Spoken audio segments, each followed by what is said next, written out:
actually quite a long time ago now, but when I cast my mind back, I would say probably round about 50 people. Round about 50 people. Okay.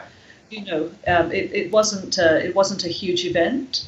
Most of the people present were family members, and I have quite a big family. I have lots of cousins and so on. So a large number of the guests were, if you like, on from my side of the family. Most of my husband's relatives were living abroad at that point, and so most of them, a couple of them were able to attend, but most weren't able. And apart from that, we had a few guests from our university class because we were actually married in our university town. For me, I mean, obviously, I mean, I'm not married, so I think I don't know. I've had quite a few friends sort of have got married over the last couple of years, and my sister's getting married this year. So my instinct is definitely to want to try, if it ever happens, to keep it small. I'd be quite happily, to be honest, if it was two or three, perhaps us and the dog. I would have no. My mother wouldn't be very happy with that. I'll be honest, but I'd like to keep it down because I just think it certainly can get out of hand, and I've been to weddings here where people are paying an awful lot of money. Obviously, there's big differences in the UK and Spain as to how that works out in terms of who pays the money.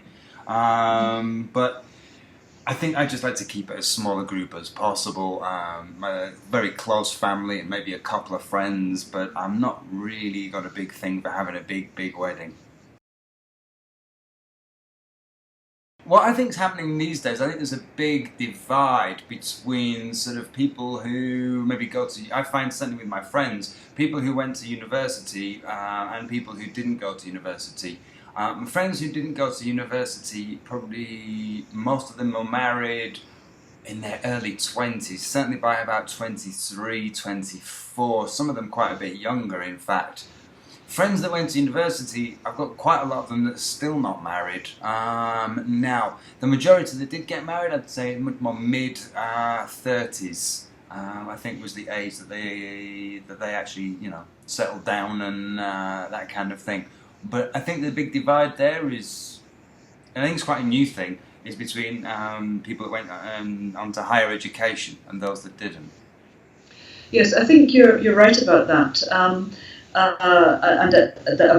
also about it being a new thing, because in the past, I mean, if I look at the generations of my family, my grandparents' generation, they all got married around about the age of 20, and that was actually perfectly normal. And in fact, one set of grandparents who didn't get married until they were 23 or 24, well, that was regarded as, well, my grandmother was regarded as what they used to call on the shelf. I mean, she was so old because the norm was to be married for girls at 18 and 19.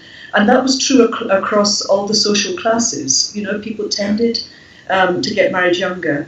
And then in my parents' generation, the age moved up a little bit, so they were perhaps more likely to get married in their early 20s, but still relatively young.